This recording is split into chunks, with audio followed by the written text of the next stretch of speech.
마가복음 16장 18절 말씀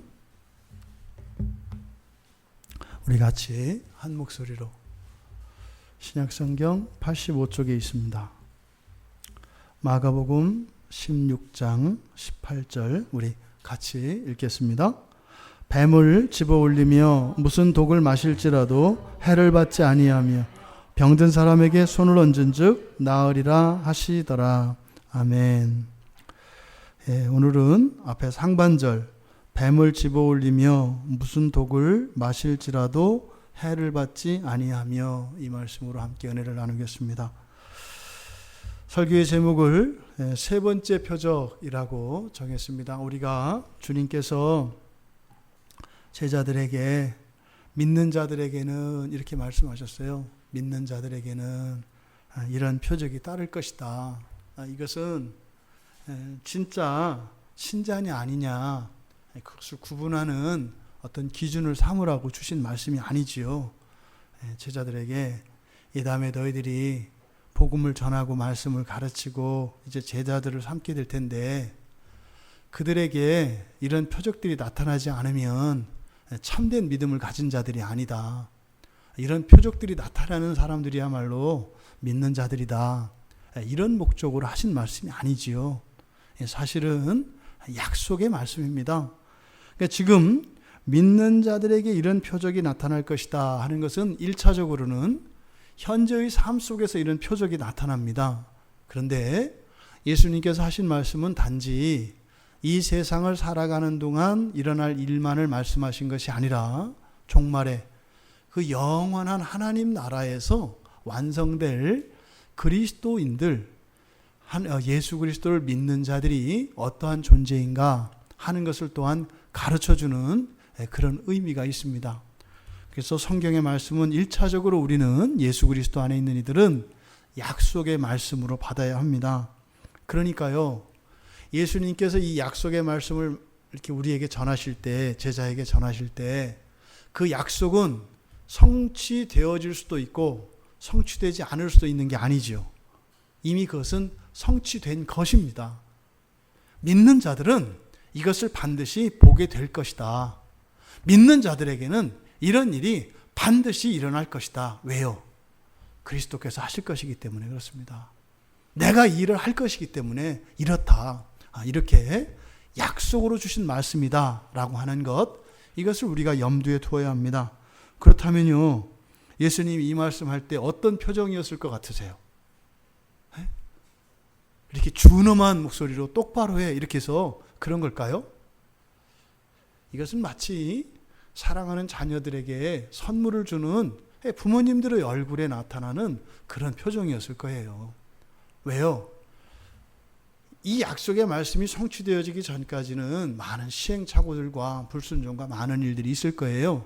그런데 믿는 자들에게 나타나는 이 표적은 장차 완성되어질 그 하나님 나라에서의 완성된 인간으로서의 모습을 지금 가르쳐 주시는 것이기 때문에 지금은 불완전하고 그렇게 여전히 겁을 먹고 달아날 수밖에 없고 또 시험과 유혹이 오면 망설이고 그럴 수밖에 없는 제자들이지만 예수님은요, 그럼에도 불구하고 그들을 온전하게 하실 것을 예수님이 아시기 때문에 그런 기쁜 마음이 있었을 것이다. 그래서 이 세 번째 표적에 대한 이 설교 준비를 하면서 특별히 그 주님이 기뻐하시는 그 마음이 저에게는 많이 감동이 되었습니다. 정말 어떻게 보면은 그동안 이게 수천 년, 수만 년 동안 묵혀있던 채증이 싹 씻겨 내려가는 그런 마음을 예수님이 가지지 않으셨을까, 이런 생각을 하게 됐어요. 이제 왜 그런 생각을 하게 됐는지 본문 말씀을 우리가 한번 살펴보도록 하겠습니다.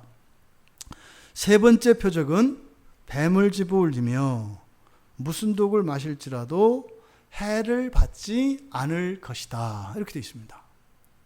우리말 본문에 이 앞에 그들이 손으로, 그래서 그들은 믿는 자들이죠. 그들의 손으로 뱀을 집어 올리며, 그래서 이 부분이 생략되어 있습니다. 그래서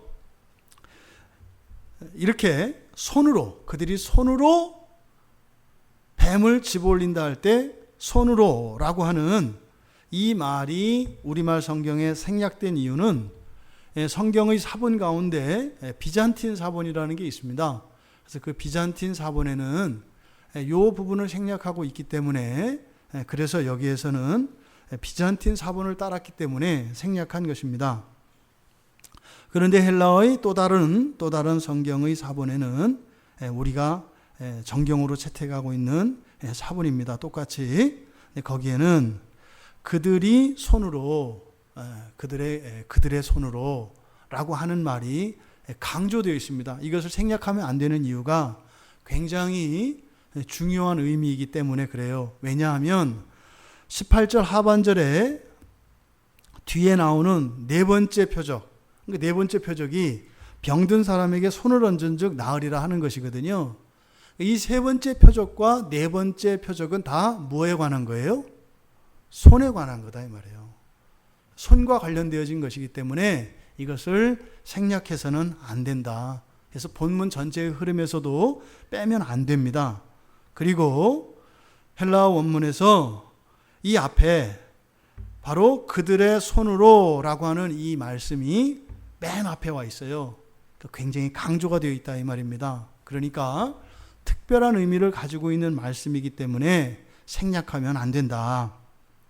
먼저 우리가 그들의 손으로라고 하는 생략된 이 말씀의 의미를 살펴보기 전에 성경에서 이 손이 의미하는 바가 무엇인가 우리가 살펴볼 필요가 있습니다. 우리가 성경을 볼 때는 이러한 우리들이 사용하는 사전이나 이런 어떤 용어의 사례들을 무조건 우리가 받아들이는 것이 아니라 성경의 언어들은 성경으로 해석을 합니다. 그래서 성경 안에서 사용되어진 용례를 통해서 그 단어의 의미를 정의합니다. 그러면 성경에서 손이 어떤 의미로 쓰이고 있는가 크게 네 가지로 정리할 수 있었습니다. 첫 번째로는 가장 일반적인 의미죠. 사람이 자신의 어떤 계획이나 의도나 목적, 그것을 성취하기 위해서 사용하는 도구입니다. 이 손이라고 하는 것이. 여러분, 두 손이 없다고 생각해 보십시오. 거의 아무것도 할 수가 없습니다. 두 손이 없으면은요, 우리가 너무나 하찮게 여기는 그런 일조차 할 수 없습니다. 손이라는 것은 우리의 신체 기관 중에 일을 하기 위해서 있는 가장 중요한 기관이 손입니다. 그래서요, 성경에서 많이 쓰이죠. 어떤 일을 할 때 손으로 했다. 성경에 있는 한 구절을 인용해서 예를 든다면, 누가복음 6장에 보면은 그 안식일 논쟁에서 제자들이 배가 고프니까 안식일에 가다가 밀밭에서 밀이삭을 훑어가지고 그걸 먹는단 말이에요. 그때 무엇으로 그 이삭을 잘라요? 무엇으로 그 이삭을 거두어서 그렇게 비벼서 먹어요? 손으로 한단 말이에요. 근데 그때 손이라고 하는 의미는 뭐예요? 일을 하기 위한 도구적인 의미죠. 가장 일반적인 그런 의미입니다. 근데 두 번째로 이 손은 힘이나 권능이나 권세를 상징합니다. 그래서 하나님의 전능하신 하나님의 전능성을 나타낼 때 뭐라고 해요? 하나님의 오른손, 오른팔로 이야기한단 말이죠. 창세기 16장 6절에 보면 아브람이 사레에게 말을 합니다. 당신의 요정이 당신 수중에 있으니, 수중은 뭐예요? 손이죠. 당신 손에 있으니, 당신 손 안에 있으니 당신 눈에 좋을 대로 하시오. 무슨 본문이에요 이게? 아내 사라가 와가지고 남편 아브라함에게 자기가 주었던 그 첩 하갈에 대해서 투덜거린단 말이에요. 그랬더니 아브라함이 한 말이에요. 뭐라고 해요? 하갈은 내 손 안에 있다. 그때 손이 무슨 말이에요? 이렇게 손 안에 쥐고 있다 이런 의미가 아니잖아요. 뭐라는 거예요? 그 사례의 권세 아래 있다. 이런 의미인 거죠.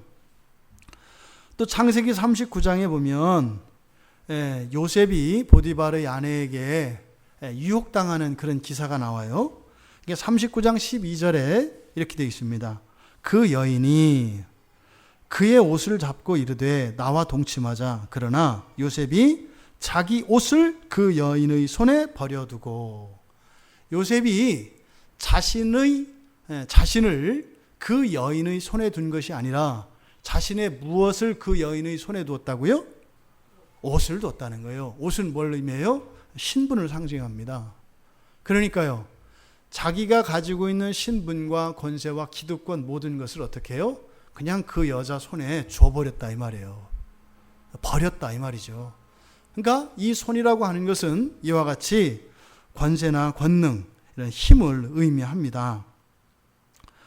또 세 번째로 손이 의미하는 바는 소유권입니다. 소유권이다라고 하는 것은 어떠한 것의 주권, 주인됨을 말해요. 그래서 창세기 43장에 가면 거기에 이제 쭉 열거가 됩니다. 43장에 12절, 15절, 21절, 26절 계속 보면은 너의 손, 자기 손, 우리 손 이렇게 해가지고 쭉 나와요. 여기서 뭐예요? 바로 주인, 그 소유자가 누구인가 하는 것을 말합니다. 그래서 이 손이 나타내는 또 다른 뜻은 소유권을 나타냅니다.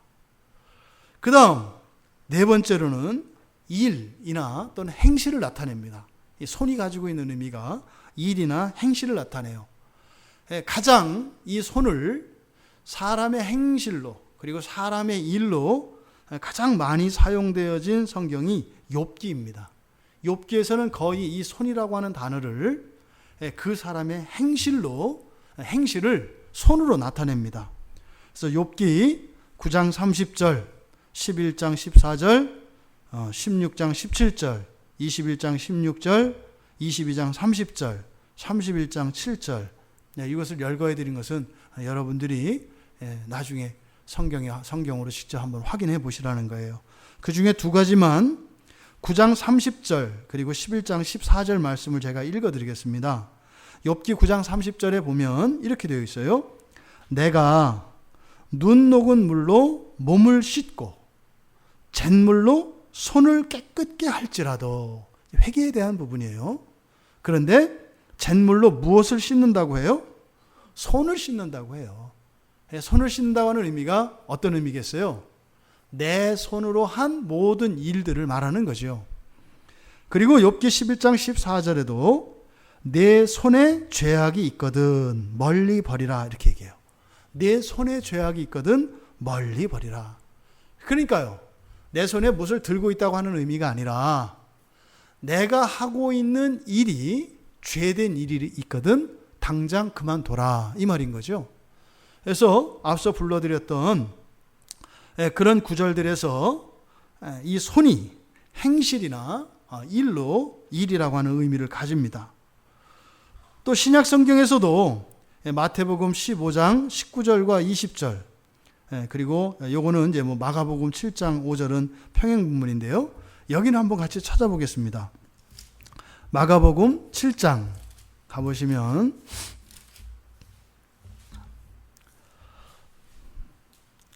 마가복음 7장 5절을 보시면 이제 정결규례에 대해서 이야기를 해요. 7장 5절, 6절 우리 같이 한번 읽겠습니다. 이에 바리새인들과 서기관들이 예수께 묻되 어찌하여 당신의 제자들은 장로들의 전통을 준행하지 않고 부정한 손으로 떡을 먹나이까? 이르시되 이사야가 너희 외식하는 자에 대하여 잘 예언하였도다. 기록하였으되 이 백성이 입술로는 나를 공경하되 마음은 내게서 멀도다. 여기서 지금 장로들의 전통에서는 반드시 음식을 먹기 전에 손을 씻어야 합니다. 왜요? 부정하기 때문에 그렇죠. 그런데 지금 여기서 손을 씻는다라고 하는 이것은 장로들의 전통에서는 그냥 형식적인 의미였어요. 그러니까 이 손을 씻는 것은 말 그대로 도구로서의 손을 의미하는 거였죠. 장로의 유전에서는. 그러니까 유대교인들의 그 전통에서는. 그런데 예수님께서 의미하시는 바는 뭐예요? 손을 씻는다라고 하는 것은 물로 손을 씻는 것이 중요한 게 아니라 뒤에서 이사야 선지자의 말씀을 인용하시면서 뭐라고 하셨어요? 마음을 씻어야 한다고 이야기한단 말이에요. 그러니까 여기서 손을 씻는다고 하는, 다시 말해서 정결케 되어진다고 하는 그것은 단지 이런 물로 손을 씻는 그것이 아니라 우리의 손으로 하는 이러한 일들, 이 행실들이 어떻게 해야 된다는 거예요? 정결해야 된다라고 하는 것을 가르쳐 준다. 또 에베소서 4장 28절에서도 마찬가지로 이 손을 행실로 이야기합니다. 신약성경 에베소서 4장 한번 찾아보겠습니다. 에베소서 4장 28절.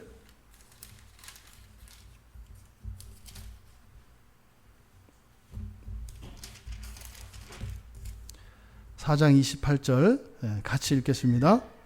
무릇 28절 도둑질하는 자는 다시 도둑질하지 말고 돌이켜 가난한 자에게 구제할 수 있도록 자기 손으로 수고하여 선한 일을 하라. 여기서 자기 손으로 수고한다고 하는 의미 뭐예요? 일을 말하는 겁니다. 일. 그래서 선한 일을 해서 그렇게 이러한 자신의 어떤 선한 일들을 통해서 그들을 구제하도록 해라. 지금 성경에서 우리가 살펴본 손의 의미를 크게 네 가지로 정리했습니다. 이렇게 정리한 이유가 바로 지금 예수님께서 말씀하신 세 번째 표적 18절의 맨 앞에 그들의 손들로라고 하는 말이 강조되어 있기 때문에 강조한 의미가 무엇일까? 그것을 알기 위해서는요, 손이 의미하는 바, 성경에서 손이 의미하는 바가 무엇인지를 알아야 바로 여기서 강조하신 그 의미가 무엇인지를 알 수 있기 때문입니다. 그러니까요, 지금 그들의 손들로 뱀을 집어 올리며 이렇게 되어 있을 때 집어 올린다라고 하는 동작이 있어요. 그게 원래는 헬라어에서 맨 앞에 나와요. 근데 그것보다, 다시 말해서요, 집어 올리는 그 동작보다 무엇을 더 강조하고 있다? 그들의 손들을 강조하고 있다, 이 말이에요. 이거는 지금 이 표적에 대해서 예수님께서 말씀하시는데, 표적에 대한, 이 세 번째 표적에 대한 말씀을 통해서 주시는 이 교훈이, 이 진리가 그들의 행위에 초점을 두고 계신 것이 아니라 무엇에 있다는 거예요? 이 손의 회복에, 손들의 회복에 있다. 이것을 말씀드리고자 하는 것입니다. 여러분, 회복된 손이라는 게 무슨 의미일까요? 하나님께서 사람을 창조하시고요, 사람이 맨 처음 범죄한 것이 무엇으로 범죄해요? 실질적으로 선악과를 따먹는 그 사건을 뭘로 사용해요? 이 손으로 했다, 이 말이에요. 이 손으로. 그러니까 예수님께서 하시는 말씀은요, 지금 창조 때, 이게 지금 종말의 이야기를 한다 그랬잖아요. 그 사람의 완성된 때를 말씀한다 그랬잖아요.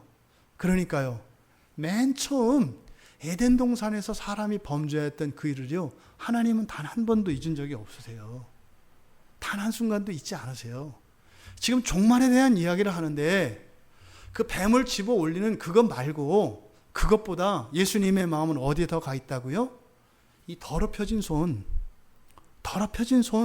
그것이 어떻게 된다는 거예요? 회복된다는 거예요. 이걸 지금 여기서 강조하고 있다, 이 말입니다. 하나님의 말씀을 이루도록, 그래서 하나님의 영광을 드러내도록 우리들에게 주셨던, 그렇게 지으셨던 이 손이 하나님께 범죄하는 반역의 도구로 쓰였다고요. 근데 그것이 어떻게 된다는 거예요? 이제 온전히 회복이 된다. 바로 이 부분을 이야기하기 위해서 강조하는 것이다. 악의 도구로 쓰임 받았던 그 손이 이제 뭐가 될 거라는 거예요? 선한 도구가 될 거라는 거예요. 선한 도구가 될 거라는 거예요. 태초에 주셨던, 그 말은 바꾸어 말하면 태초에 주셨던 사람에게, 그 아담에게 주셨던 그 권세와 그 권능, 그것이 회복될 것이다. 그리고요, 하나님께서 주신 소유가 회복될 것이다. 또 그리고요, 일, 행실의 의미가 있다고 그랬잖아요. 그러니까 너희들이 하는 모든 행위들이, 너희들이 하는 모든 일들이 하나님의 영광만을 위하여 그렇게 하게 될 것이다. 바로 이 손의 의미를 알고서야 이 손을 맨 앞에 강조되어서 그런 어떤 행위가 아니라 이런 손의 회복이라고 하는 그 의미가 무엇인지를 우리가 알 수 있다. 그러니까요, 예수님이 이 말씀하실 때 제가 서두에 말씀드렸던 것처럼 환하게 빛나셨을 거라고 말씀을 드린 거예요. 정말 예수님께서 알 수도 없는 창조에서 그 완성 때까지 그 역사, 그 시간을 하나님이 계속 참으셨다고요. 끝까지 기다리셨다고요. 근데 주님이 뭐라고 말씀하시는 거예요? 제자들에게 반드시 내가 성취한다. 그리고 내가 태초에 창조하였던 그것이 절대로 실패하지 않는다. 이 말씀을 지금 그들의 손들로 라고 하는 이 말씀을 앞으로 빼서 강조함으로써 그것을 나타내고 있다. 또 두 번째로 뱀들도 강조되어 있습니다. 지금 우리말 성경에서 보면 뱀을 집어올리며 이렇게 되어 있잖아요. 그러니까 이건 원래 우리말의 어순이 이렇게 되어 있어요. 그렇죠? 우리 목적어가 앞에 나오잖아요. 누가 무엇을 어떻게 한다. 근데 헬라어의 어순은 그렇지 않아요. 물론 우리가 번역을 할 때 이렇게 번역을 합니다만, 그래서 우리말로 번역을 해서 이 목적어가 앞으로 나온 건지 헬라어 원문에서는 강조된 건지를 알 수가 없어요. 근데 지금 여기는 강조되어 있습니다. 그러니까 우리말의 어순과 똑같이 이렇게 되어 있어요. 뱀을 집어올리며 라고. 원래 헬라어에서는 어떻게 되어 있어야 돼요? 집어올리며 뱀을, 이렇게 되어야 맞는 어순이에요. 근데 이걸 바꾸면은 강조된 거예요. 그러니까 앞에서 그들의 손, 믿는 자들의 손의 회복을 말씀하시고, 또 바로 뒤에 뱀을 강조하는 것이 자연스럽겠어요? 자연스럽지 않겠어요? 자연스러운 거죠. 왜요? 그 손의 회복은 바로 태초에 그 에덴 동산에서의 사람들의 그 범죄를 염두에 두고 있다고 말씀을 드렸잖아요. 그때 그 범죄하게 했던 게 누구예요? 뱀이죠. 그러니까 이 뱀들이 강조될 수밖에 없는 거죠. 그게 자연스러운 거죠. 이 뱀은 성경에서 하나님이 창조하신 피조물들 가운데 사람 빼고예요. 사람 빼고 모든 동물들 가운데 가장 지혜로운 동물이 뱀이다라고 성경에 그렇게 나와 있습니다. 그런데 가장 지혜로운 그 뱀이 사탄에게 쓰임을 받죠. 그래서 사탄에 비유되어지는 동물이 이 뱀입니다. 그러니까 이 손이 회복되어진 그 사건, 앞서서 우리가 손의 네 가지 의미를 살펴보았던 것처럼 그 네 가지가 완전히 회복되어졌는데, 그게 그 효과가, 손이 회복된 효과가 누구에게 먼저 나타날 것이다? 뱀에게 나타날 것이다. 여러분 통쾌하지 않으세요? 그러니까 어떻게 보면은 되게 집요해요, 하나님이. 그때 뱀이 와서 하와를 꼬드기고 하와가 손으로 따고 손으로 건네주는 그 금단의 열매를 손으로 건네받아서 손으로 먹었던 그 손, 우리 같았으면은 수만 년 동안 밤잠도 못 자는 거예요. 뭐 때문에? 그 손만 계속 보여서. 그 손을 회복시키시겠다는 거예요. 그러면서 그게 목적이 뭐예요? 뱀에게 본때를 보여주겠다는 거예요. 이런 면에서는 굉장히 사람을 닮으신 우리 주님을 우리가 발견을 해요.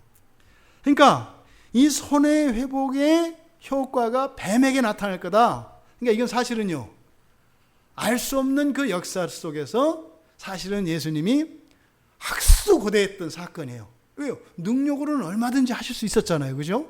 근데 그를 참고 기다렸다가 사실은 앞으로 하실 것에 대해서 미리 지금 말씀해 주시는 것이죠.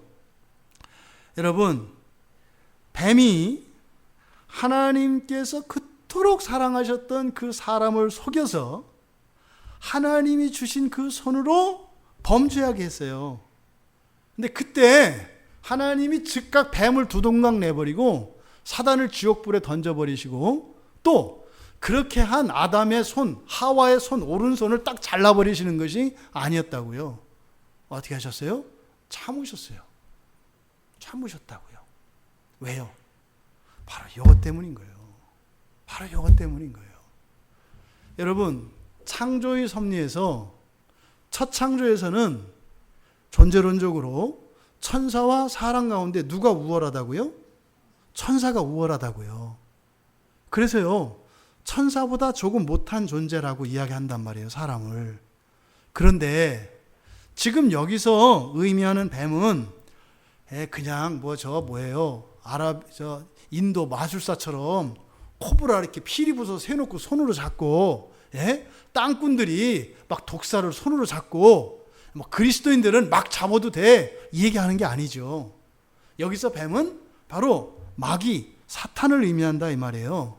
그러니까 여기서 뱀을 집어올린다라고 하는 것은 사실은 누구의 권세가 누구보다 더 우월하게 됐다는 거예요? 믿는 자들의 권세가 사탄 마귀의 권세보다 더 우월하게 됐다는 것을 의미해요. 전체 레파토리를 볼까요? 사람보다 조금 더 우월했던 천사가 사람을 꼬드겨서 하나님께 죄를 짓게 했습니다.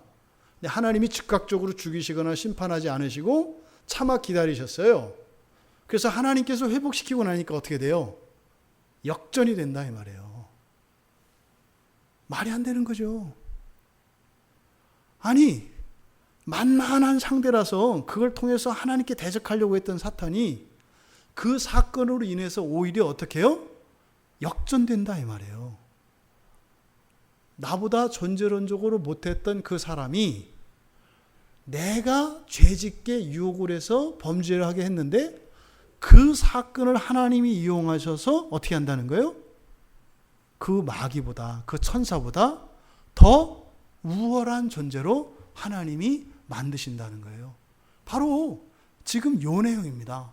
그러니까 예수님이 옆에 뱀한테 두고, 왜 지금 아직 제자들에게 말씀하실 때는 아직 종말이 하나님 나라가 완성되지 않은 상태잖아요. 마귀가 듣고 있잖아요. 너 그렇게 해서 나하고 내가 사랑하는 이 사람들과 이간질을 해서 또 네가 보기에는 계속 죄를 짓고 내가 구원하려고 해도 불순종하고 이렇게 해서 내 뜻대로 될 것 같았지. 근데 네가 무슨 짓 한지 알아? 내가 너에게 맨 처음 부여했던 그 창조의 질서조차 너 스스로 권리를 포기한 게 돼서 네가 그렇게 만만하게 생각하고 네가 나에게 대적의 도구로 사용하였던 사람이 너를 다스리게 될 거야. 마귀에게 이렇게 말씀하고 계시는 거예요. 그래서 뱀들을 강조하고 있는 거다. 어찌 보면은요, 하나님의 복수가 이런 식이에요. 하나님의 복수는 힘으로 권능으로 쳐버리고 죽이시는 게 아니에요. 오히려 어떻게 해요? 우라통 터져 죽게 만들어요. 이렇게 해서 조금 이렇게 괴롭히려고 손해를 입히려고 했는데 오히려 그게 더 유익이 돼. 그러니까 어떻게 돼요? 불쌍하다고요, 마귀는. 근데 그걸 알면서도 마귀는요, 가만히 있을 수도 없어 또. 그러니까 어떻게 돼요? 하루하루의 삶이 그리스도인들은요, 날마다 거룩해져 가고 기쁨과 영광으로 가득 채워준다면 마귀는 어떤 존재예요? 하루하루가 어제가 나았어요. 내일은요, 또 두려워요. 왜? 오늘이 나은 거예요, 내일보다는. 신자들은요, 어제보다 오늘이 나아요. 오늘보다 내일이 나아요. 1년 뒤는 오늘보다 훨 나아요. 10년 뒤는 더 훨씬 나아요. 종말에는 상상도 할 수 없어요. 상상 금지예요. 그게 상상되면 죽어요. 마귀는요, 정반대예요. 정반대예요. 그러니까 마귀나 사람이나 이 세상에서는요, 가장 행복한 때가 언제라고 생각해요? 죄 가운데 있는 사람들은 오늘이라고 생각을 해요. 오늘이라고. 근데 그리스도인들은 어떤 사람들이에요? 아니에요.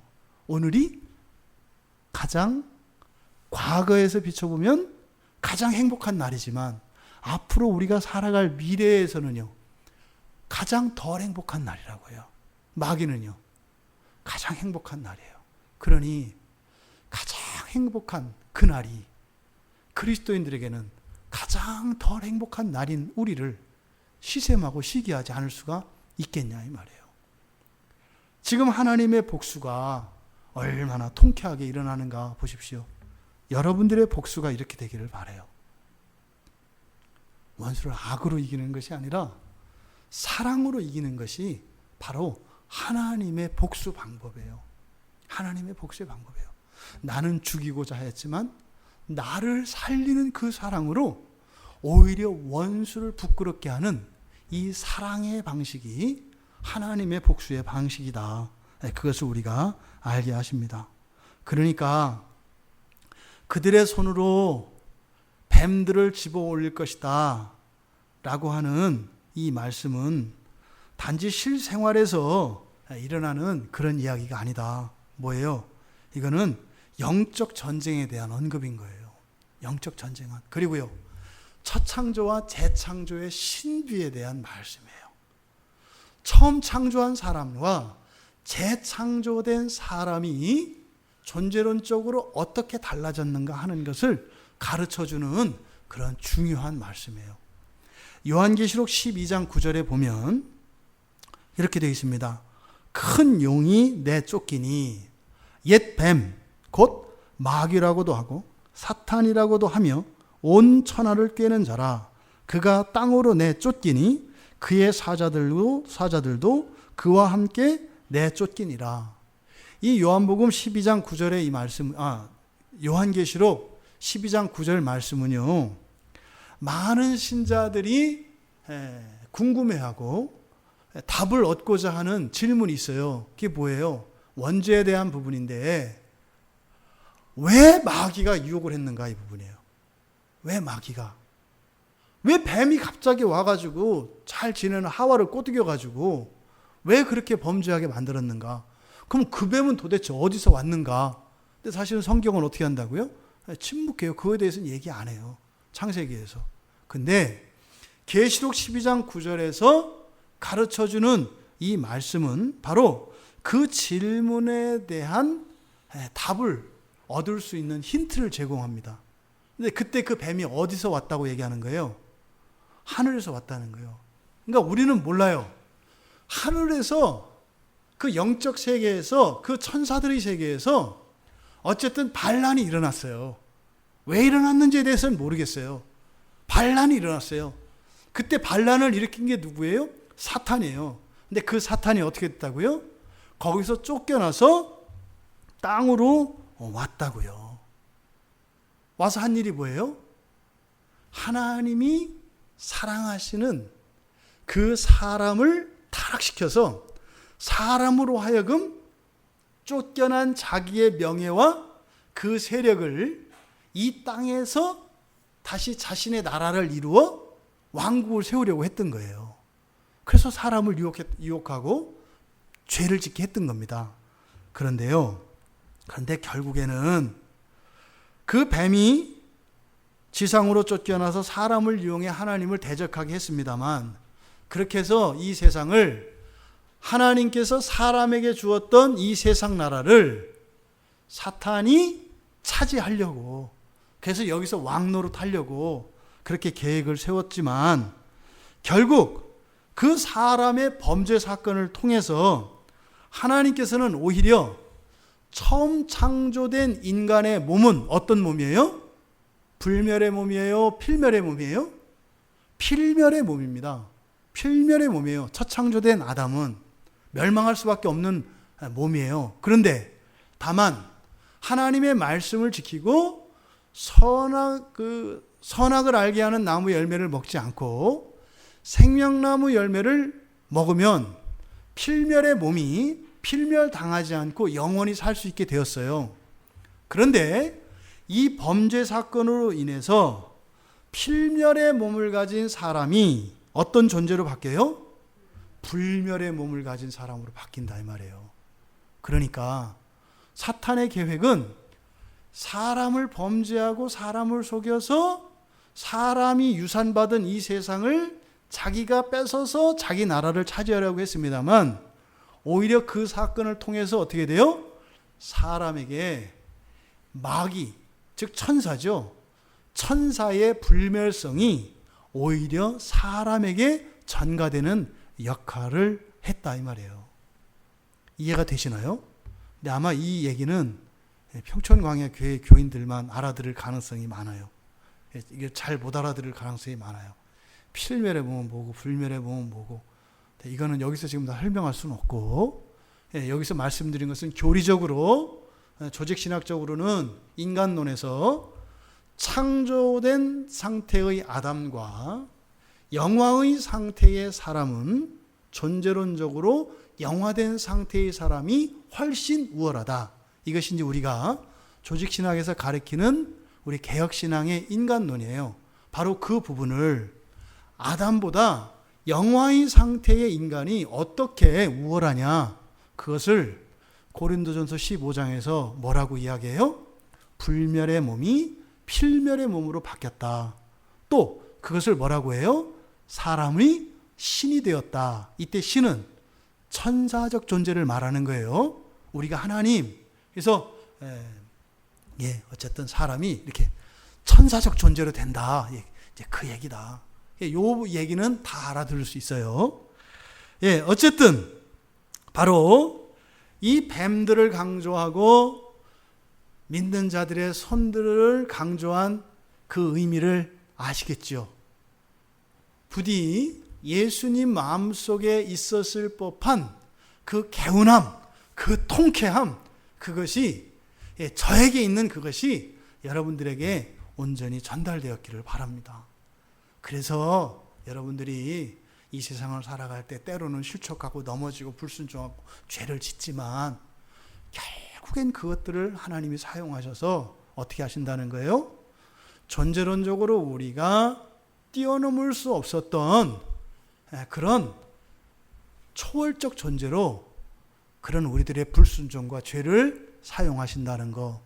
그래서 사도 바울이 뭐라고 해요? 주의사항을 얘기하죠. 그렇다고 너무 재료를 많이 만들지 마라. 이렇게 한단 말이에요. 너무 욕심내고 죄를 짓고 이렇게 하지 마라. 왜요? 죄에는 반드시 뭐가 따른다고요? 대가가 따른다 이 말이에요. 죄를 지면 무조건 이렇게 1대1로 이렇게 아무 조건 없이 바꿔주는 것이 아니라 그 죄가 그런 필멸성이 불멸성으로 바뀌는 데는 어떤 일이 일어난다? 정화의 일이 일어난다. 그 정화의 일이 어디에서 일어났어요? 십자가에서 일어난 거다. 예수 그리스도의 십자가의 보혈은 바로 뭐예요? 재창조 사건이란 말이에요. 우리를 그런 불멸적 존재로 만드시는 그 유일한 길이 바로 예수 그리스도의 십자가 사건이라고요. 근데 그 유익을 얻을 수 있는 것은 뭐다? 회개라 그랬죠. 회개를 통해서 그 그리스도로 통하여 불멸적 존재로 이렇게 성화되어져 가는 그 유익이 우리에게 있다. 그래서 회개는 복음이다. 이렇게 말씀을 드렸죠.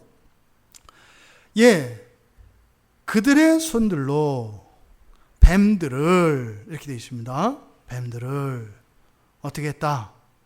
집어 올리며.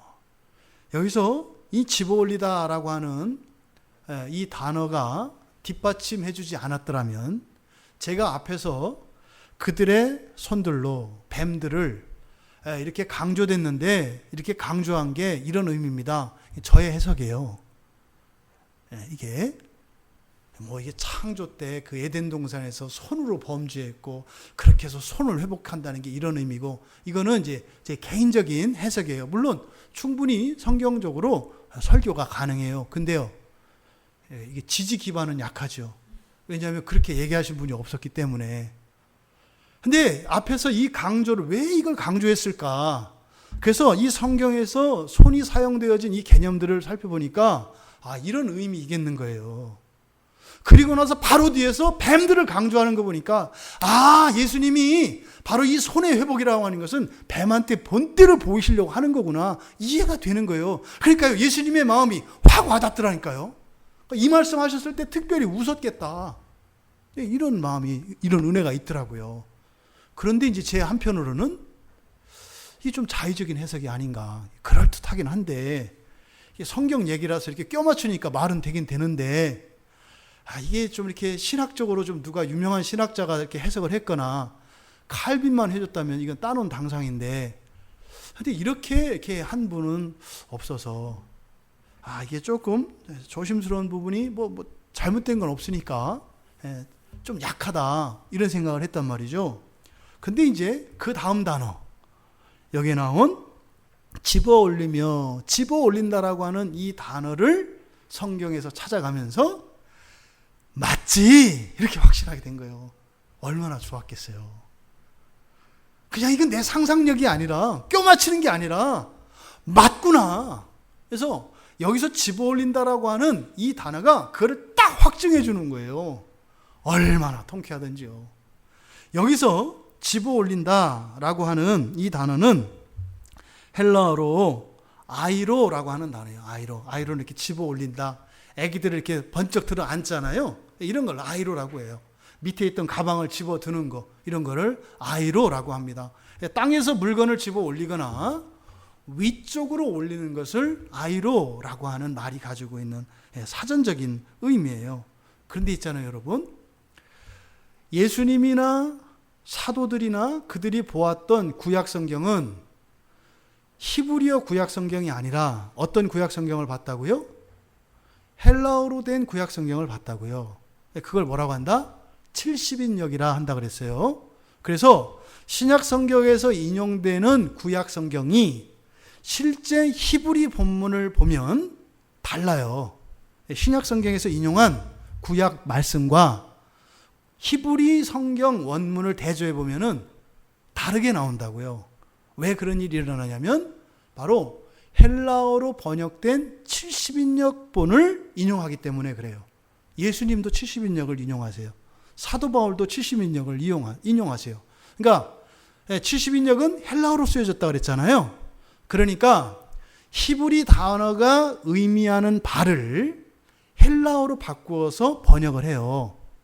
근데 참 아주 통쾌하고 재미있고 아주 진짜 너무 신났던 그 발견이 이 집어 올리다라고 하는 이 단어의 용례였어요. 이 단어를 구약 성경에서 사용을 해요. 구약 성경에서 많이 사용하지 않습니다. 세 군데에서 민수기와 시편 91편 그리고 이사야서 49장 22절에서 이 단어를 사용을 해요. 집어 올리다라고 하는 단어를. 그런데 이 단어, 그러니까 시편 91편 12절 말씀을 예수님께서 마태복음 4장 6절에서 인용하세요. 예수님이 인용하신 게 아니라 예수님이 광야에서 마귀에게 시험받죠. 그때 마귀가 예수님을 시험할 때 구약 성경을 인용하거든요. 그때 시편 91편 말씀을 인용을 해요, 마귀가. 그때도 바로 예수님께서 이 단어를 똑같이 사용을 하세요. 그러니까 여기서 집어 올린다라고 하는 이 단어가 단순히 어떤 동작을 나타내는 것이 아니라 굉장히 신학적인 거대 담론을 품고 있는 단어더라. 성경을 우리가 찾아가 보겠습니다. 민수기는 맨 처음에 출애굽한 이스라엘 백성들에게 이제 예수님께서 하나님께서 모세에게 명령을 하세요. 무슨 명령이에요? 민수기가 뭐예요? 백성들의 숫자를 계산했다. 이게 민수기예요. 그러니까 여호와께서 모세에게 명령을 내리는 것으로 시작해요. 출애굽한 이스라엘 백성들의 숫자를 계수해라. 20세 이상 된 백성들을 계수해라. 이제 그 명령으로 시작하거든요. 근데 그 민수기의 1장 우리 한번 볼까요? 구약성경 민수기 1장을 가보십시오.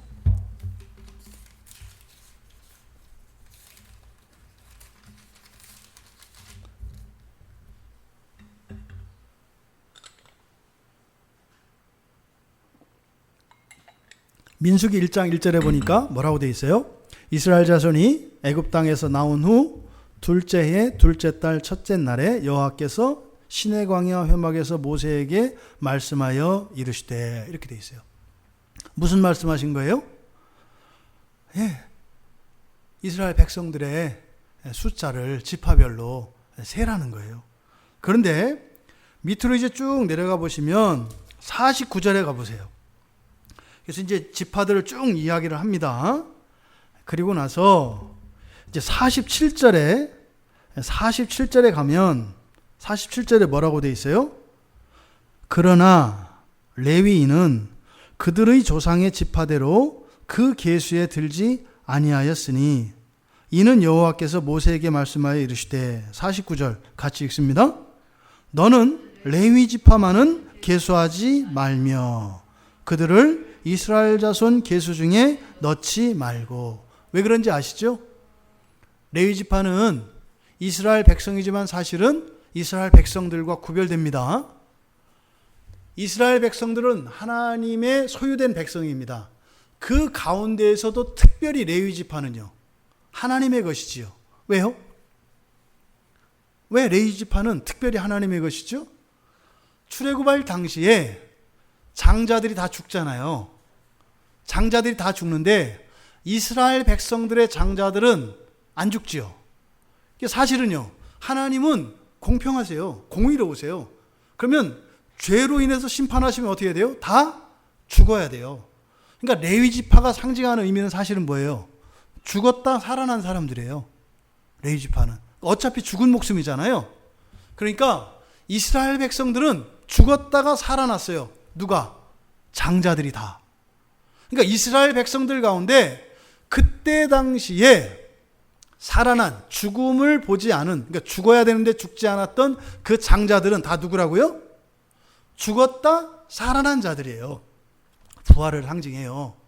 그래서 그 장자들의 숫자만큼 셈을 한단 말이에요. 그리고 모자란 그 숫자는 대신 예물로 하나님께 드리죠. 그래서 이 레위 지파는 엄격히 말하면 이스라엘 12지파 가운데 한 지파입니다만 이스라엘 지파가 아니에요. 하나님께 속한 자들이에요.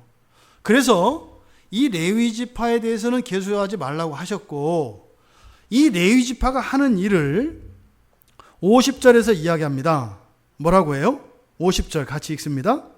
그들에게 증거의 성막과 그 모든 기구와 그 모든 부속품을 관리하게 하라. 그들은 그 성막과 그 모든 기구를 운반하며 거기서 봉사하며 성막 주위에 진을 치며, 여기서 모든 기구를 운반하며 동글뱅이. 운반하며라고 하는 이 단어가 히브리어로 나샤라고 하는 단어예요. 나샤.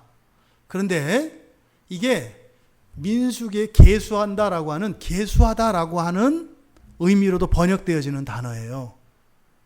이해되시죠? 여기는 50절에서 그 기구를 운반하며 번역된 이 단어가 계수하다라고 하는 단어와 똑같은 히브리 단어다 이 말이에요. 그런데요, 민수기 1장 50절에만, 민수기 1장 여기 50절 여기에만 이 단어를 바로 헬라어 아이로라고 하는 단어로 번역을 해요. 정리가 되세요?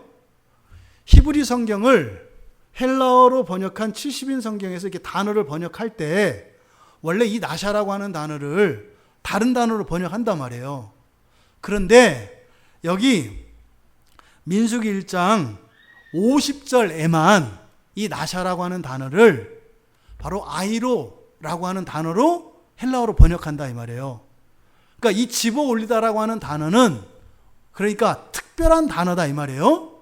어떤 단어? 레위 지파, 레위 사람들이 성막과 성막의 기구들을 옮기는 일, 그 일을 말할 때 이 아이로라고 하는 단어를 쓴다 이 말이에요. 그러니까 이 집어 올린다라고 하는 이 단어는 바로 하나님의 소유된 레위 사람들이 레위의 직분을 감당할 때 사용하는 단어라고 70인역에 그렇게 써놨다 이 말이에요. 그러니까 여기서 집어 올린다라고 하는 의미가 바로 뭘 의미한다고요? 회복을 의미한다 이 말이에요. 집어 올린다라고 하는 단어 의미가. 레위 사람들만 성막을 수종들도록 하셨고 그것을 옮기는, 들고 가는 그 일을 집어 올리다라고 하는 이 단어로 71역 헬라어 성경에서 이렇게 그 단어를 번역하고 있다. 시편 91편에서 똑같이 이 아이로라고 하는 단어, 지금 제가 인용하는 민수기 1장 50절, 시편 91편 12절, 이거는 헬라어로 된 70인역 성경을 말하는 거예요. 그 70인역 성경에서 91편에 보면 시편 91편, 그가 너를 위하여 그의 천사들을 명령하사 내 모든 길에서, 여기도 한번 찾아보시죠. 시편 91편.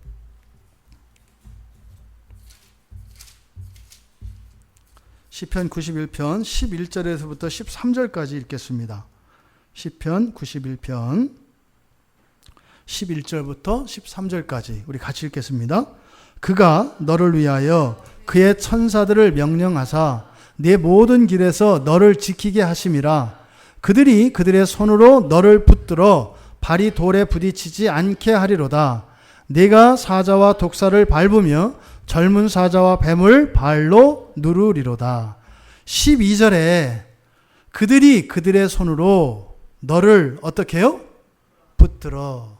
바로 이 붙들어라고 번역되어진 이 단어, 이 단어가 헬라어로 아이로라고 하는 단어를 쓴다 이 말이에요.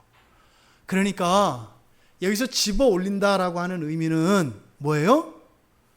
레위 사람들이 레위의 직분을 감당하는 것, 또 천사가 천사의 일을 하는 것, 이것이 집어 올리다라고 하는 이 단어의 구약의 가르침이다 이 말이에요.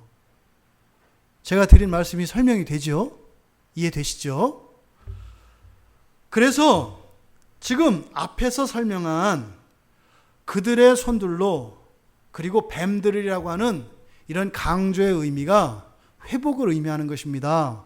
이렇게 말씀드렸던 그 근거가 바로 이 아이로라고 하는 이 단어를 헬라어 구약 성경에서 이렇게 하나님의 일을 감당하는 천사와 하나님을 수종드는 레위 사람들이 성막과 그 기구를 옮기는 일, 천사가 천사의 맡은 일을 하는 일, 그 일을 할 때 이 아이로라고 하는 단어를 사용하더라. 그래서 뱀을 집어 올린다는 게 바로 뭐예요? 바로 타락한 이후에 잃어버렸던 그 사람의 모든 권세와 권능을 회복하되 오히려 이전보다 더 누구의 권세? 바로 천사들의 그 권세까지 회복한 것을 의미한다. 이사야서 49장 하나 더 찾아보겠습니다. 이사야서 49장 22절, 이사야 한번 찾아보시죠.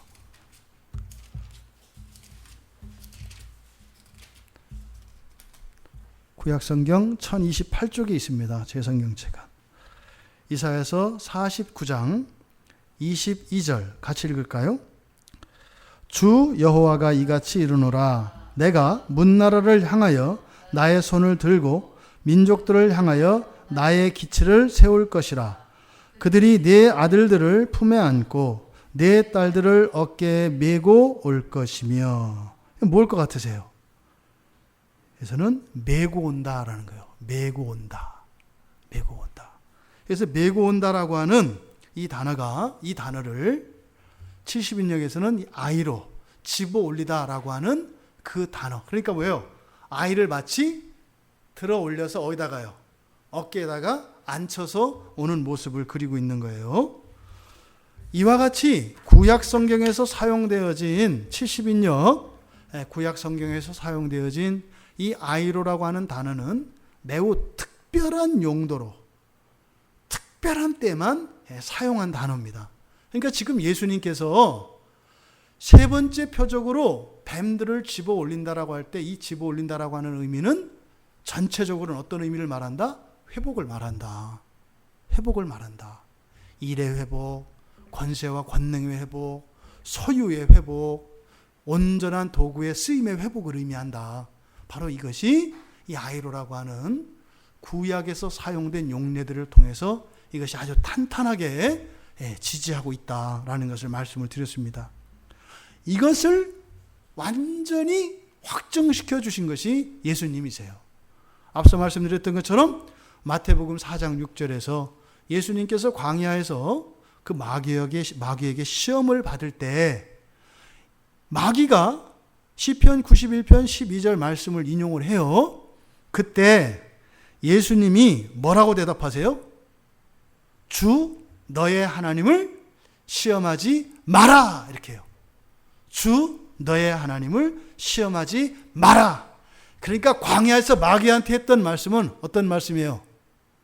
그때 예수님을 시험하는 그거에 대해서만 얘기하는 게 아니에요. 뭐까지 얘기하는 거예요? 에덴 동산에서 아담과 하와를 시험했던 거, 그것까지 함께 얘기하는 거예요. 너 내가 만든 사람을 시험하지 마. 근데 마귀는요, 그런 권세를 보이라 그래요. 시험하지 마. 근데 이렇게 말씀만 하시거든요. 단호히 이렇게 꾸짖으세요. 근데 마귀는 그걸 알아들어요. 우리는 잘 못 알아듣는데. 그런데 마지막 이 세 번째 표적의 말씀을 보니까 그게 무슨 말씀인지 알겠는 거죠. 너 시험하지 마. 그 뒤에 뭐겠어요? 너 걔들한테 다쳐. 너 사람 만만히 보고 시험하지 마. 너 오히려 당해. 그러니까 마귀가 아무 소리 않고 다음 시험으로 넘어간 거예요. 이게 이 세 번째 표적에 대한 그 말씀의 의미를 깨달으니까 그때 마귀에게 주 너의 하나님을 시험하지 말라. 그러니까 마귀가 아무 소리 못하고 그 시험이 끝났던 이유를 여기서 아주 후련하게 설명이 되는 거예요. 여러분, 믿는 자들이 그 아담을 시험했고 예수님을 시험했고 그랬던 마귀를 어떻게 한다고요? 손으로 집어 올릴 것이래요. 마귀의 계획이 무산되는 것이 아니라 오히려 자신의 계획으로 말미암아 하나님께서 천사에게 주었던 그 권세와 권능을 오히려 사람들이 가지게 될 것이다. 그것에 대해서 부당하다고 할 수 없어요. 왜요? 마귀 스스로 포기했기 때문에. 그게 부당하다고 하면은요, 사람이 타락하는 게 불가능해지죠. 사람이 타락하는 게 가능했다면 마귀에게 주어진 그 존재론적인 탁월함을 사람에게 넘겨주는 것도 가능하게 되는 거죠. 그러니까요, 사람이 시험에 빠져서 죄에 들도록 한 것이 하나님이 무심하거나 하나님의 성품이 고약한 것이 아니라 사실은 그 뒤에는 뭐예요? 우리는 정확히 알 수 없지만 그 하늘에서 일어난 그 천사의 반역과 그 천사에게 있는 사람보다 사람을 능가하는 어떠한 힘, 권세, 그것을 사람에게 양도되도록 하려고 하시는 계획이셨다. 이 놀라운 신비가 우리 모두에게 깨달아지기를 바랍니다. 이어서 무슨 독을 마실지라도 해를 받지 아니하며, 여기서 독으로 번역되어진 단어 바로 앞에 있는 뱀을 염두에 둔 겁니다. 그러니까 뱀이라면 독이 맞겠죠. 근데 독으로 번역되어진 이 단어는 죽음이라고 하는 단어의 형용사형이에요. 그러니까 죽음의 이런 뜻이에요. 죽음에 이르게 하는, 죽게 하는 이런 의미를 가진 형용사예요. 근데 이거는 여기에 딱 한 번만 쓰여요. 다른 데 사용하지 않습니다. 딱 이래만 사용되어져요. 그러니까 무슨 독을 마실지라도 라고 하는 것을 직역하면 죽음에 이르게 하는 어떤 것을 마실지라도 해를 당하지 않을 것이다. 이렇게 되는 거예요. 그럼 여러분, 죽음이라는 게 무엇입니까? 육체적으로 죽음은 영혼과 육체가 분리되는 것을 말해요. 그죠? 지금 누가 죽으면 영혼과 육체가 분리가 일어난다고요. 이걸 죽음이라 그래요. 근데 성경에서 죽음은 단지 육체적인 이 사람의 죽음만을 의미하지 않아요. 영혼의 죽음도 말한다고요. 그러면 육체적인 죽음은 사람이 영혼과 육체로 분리되는 것을 말하고, 영혼의 죽음, 영적인 죽음은 무엇을 의미해요? 하나님과 사람이 분리되는 것을 말해요. 그러니까 여기서 무슨 독을 마실지라도 이 말은 다시 말해서 분리를 일으키는 모든 것이, 심지어 그 일을 한다 할지라도 더 이상은 그렇게 된다 안 된다? 안 된다. 뭐에 대한 설명이에요? 불멸성에 대한 설명이에요. 불멸성에 대한. 우리가 영화의 상태에 이르게 되면 모순이에요. 말로는 영화의 상태에서 죄를 짓는데 그게 죄가 아니라 뭐가 된다는 거예요? 선이 된다는 거예요.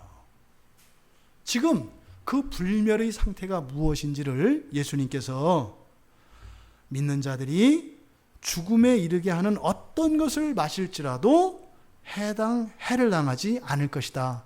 그런 일이 일어나요? 안 일어나요? 일어날 수가 없잖아요. 근데 일어난다 할지라도 그렇게 되지 않는다. 왜 이야기를 할까요? 믿음을 가지고 이 세상을 살아가는 우리 그리스도인들의 실존에서는요, 해를 입어요. 육체도 해를 입고 죽음이 깃들여지잖아요. 또 우리의 신앙도 그렇게 해를 입잖아요. 어떤 때는 은혜 가운데 있지만 어떤 때는 하나님과 냉담할 때가 있잖아요. 그러니까요, 우리들 신앙에 대해서 우리 스스로가 회의를 가질 때도 있고 오락가락 할 때 있잖아요. 바로 모순된 신자들의 현재의 상태를 감안해서 이런 일이 마지막에는 일어나지 않겠습니다만 바로 이 이야기를 해주신 것이다. 우리가 이 인생을 마치고 주님께서 약속하신 이 약속이 성취되는 날이 반드시 와요, 여러분.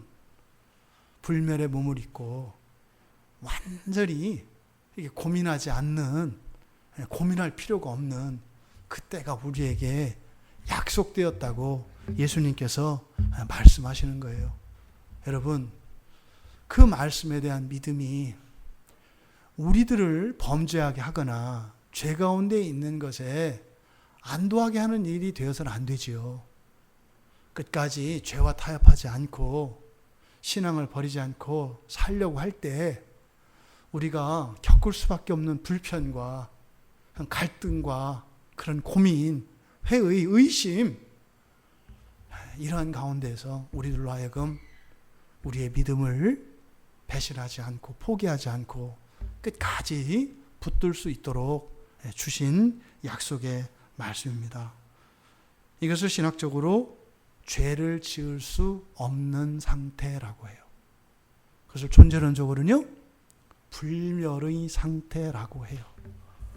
존재론적으로는요, 그래서 예수님은 신성과 인성을, 양성을 가지셨다고 했죠. 영화의 상태에서 사람은 어떻게 돼요? 사람이며 천사인 것과 같은 그런 존재가 된다.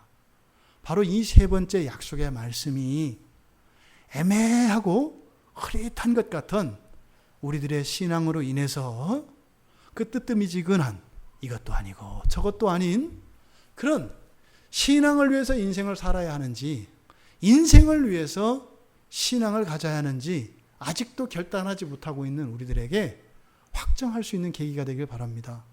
어젯밤에 작년에 예수를 믿고 세례를 받은 한 친구를 만났습니다. 그 친구가 그런 이야기를 해요. 잘 모르겠대요. 사람들이 예수를 믿는지. 잘 안 믿는 것 같아요. 와서 보니까. 안 믿는 것 같아요. 믿는데 왜 저렇게 살지? 이해가 안 된대요. 그러면서 제 친구는 아직 부활 그 천국 이거에 대해서는 잘 모르겠대요. 그래서 내가 그렇게까지는 못 산대요. 내가 그거 알면 내 생활이 어떻게 바뀔지 이렇게 예상이 된다는 거예요.